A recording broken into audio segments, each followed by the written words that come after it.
Evil BP balls, when they have a target on the bottom of it. These balls, Bob Russell from Evil Sports was the first innovator of these.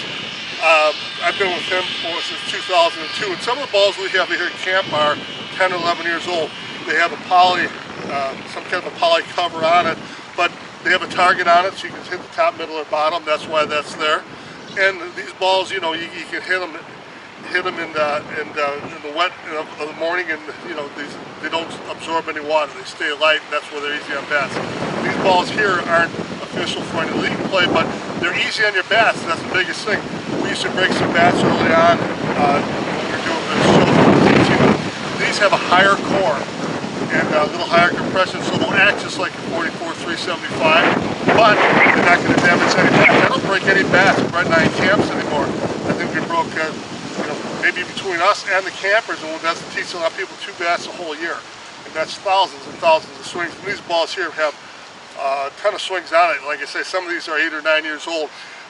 The only thing you'll get on once in a while, if they hit a fence, you get a little nick in it, but they're phenomenal. And if you go to Bob's website, we don't sell anything on the show, of course, but GT will give you 10% off. It's not anything. And then the balls, if you want to get a dozen or 2 dozen of these to use, they're great. Why they're better, why the core and compression is important on the ball is the higher the core, you've heard of a 44-375, that's pretty much known. And when they play ASA or USA now, it's a 52 core ball, 275 compression. The core is how much the ball will bounce, okay? So if I have a croquet ball, you know, I make up these terms, a croquet ball would be a 10. That's not going to bounce, the ball's not going to bounce at all, it's solid. But if you have a tennis ball, that's going to bounce a lot, maybe that'd have a core 70.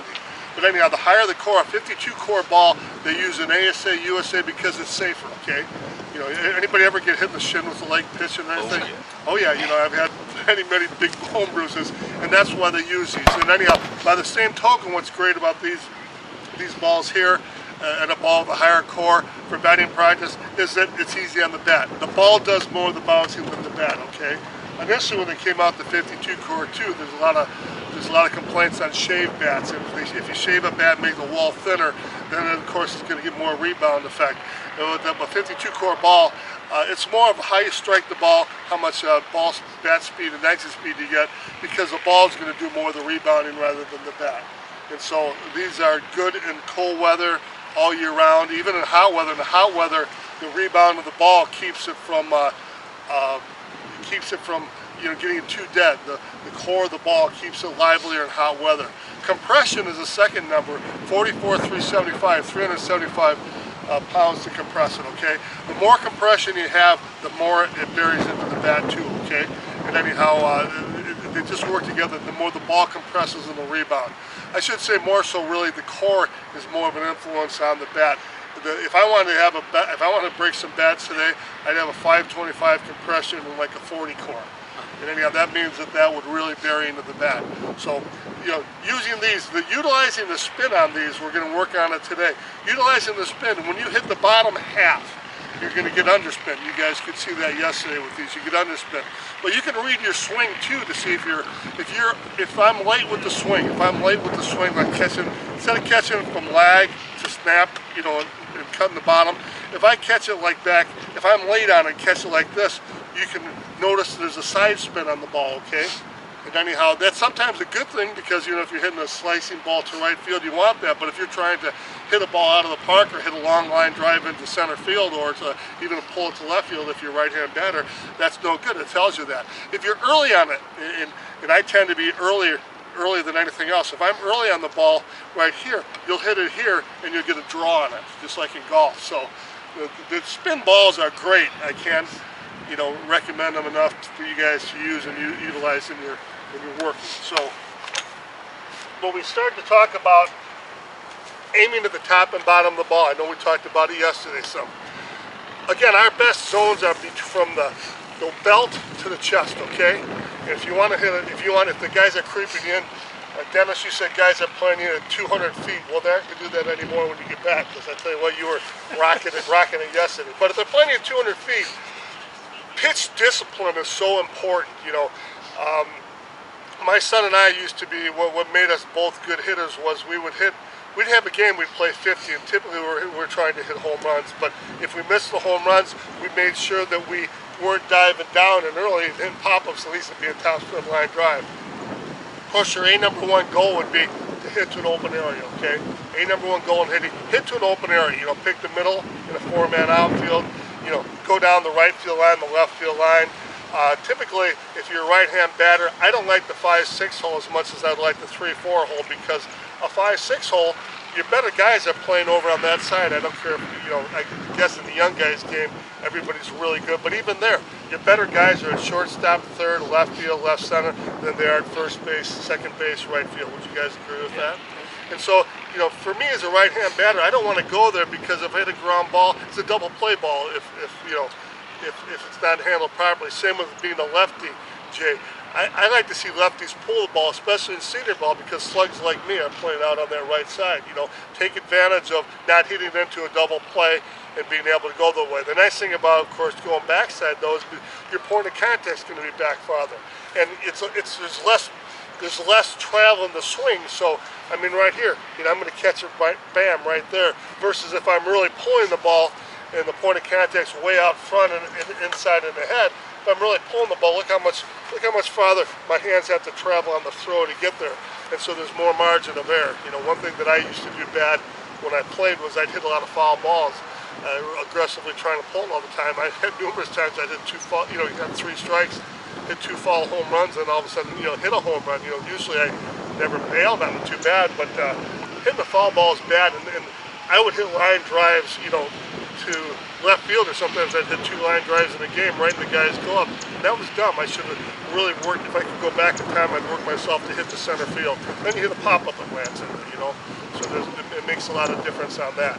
But to hit the bottom of the ball again, to cut through the bottom of the ball, if we want to get, I'd say most of the time, a good strategy for us, especially today when we're going through the contests and through the simulated game, try to pick an open area. We're going to play a 4-man outfield.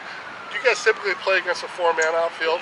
Yeah. Okay, and if you're over 70, you start to get that middle rover too. But still, to hit it by the pitcher, we don't want to hit the pitcher, but between the pitcher and first and second baseman, and then to hit the center field, it's a great place to go. So what I'd say typically, you want to aim for the middle of the ball and hope you hit the bottom. Does that make sense? If I go through here and I aim it and I throw my hands in it, I'm put the ball a little bit lower here so I get a down hand path. If I aim at the bottom of the ball, look at the angle I'm going at. It's pretty level, right? I'm throwing, it's a pretty level angle. It's about like that, all right? And again, just to aim at the middle of the ball, we changed the angle from right here to right here. How many, Captain, how many degrees is that? 20, 25. 20 or 25 degrees. Brad's airlines captain, so we go to him for all our technical work here. Right. But 20 from 25 degrees, people say, I can never hit a certain part of the ball. Sure, it's just about changing the angle you throw at.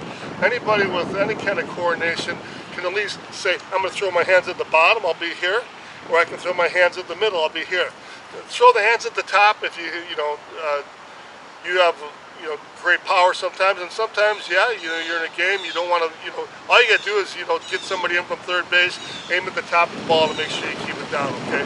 But typically, the lower the pitches are, the harder it is to throw through the bottom of the ball. You're more apt to hit the middle of the top of the ball, the lower it is. If you get in there, Dennis says he has guys playing them at 200 feet, shame on them, but move up in the box, get a pitch that's, going to be chest level here. And look how easy it is to throw underneath the bottom of it, you follow me? All you need is a sacrifice flyer for guys that play in. But the biggest goal is to try to go to an open area and to try to hit a gapper, okay? One thing nice about the Evil BP ball here, or any ball you can use on it, is you get the seams this way, okay? We're going to work on generating side spin today, okay? And on side spin, what we're going to do is we're going to want our swing to be a little bit later, okay? We're not going to want to be out front as much. We're going to want to let that point of contact get back into us more so that we catch the impact about right here, you follow me? And look what's going to happen. I'm going to hit that ball here, same thing right here. I'm going to hit the ball coming like this, okay? The rotation is going to be bringing around, my snap's going to be coming. What's that going to do to the spin of the ball? It's going to make it spin to the side. It's going to be a slice for, whatever, whether you're righty or lefty, it'd be a slice. And anyhow, what Jeff Roxby did, the DeMarini guys show we had a little while ago, he aimed at the inside seam. So not only do most people are aiming at the bottom of the ball here, set the seams up this way, you can aim at the inside seam, and then when you go backside, you ought to be able to get a really wicked slice on it. I see him slice the ball into the wind 40 feet, which is crazy, and anyhow, but he's not a very big guy, but he has 400-foot power. But I would guess that all of us could at least get 20 or 25 feet out of it. And then if you hit it right at the right fielder, he's coming in for it, and all of a sudden skips and it's running around along the line. So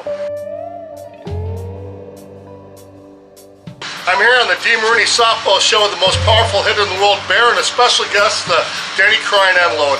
Boys, welcome aboard. Bear, last week you hit 5 home runs in one game. How do you develop such power? Well, let me ask you this then. You had 4 intentional walks, 2 with the bases loaded in the last weekend's tournament. How does that make you feel?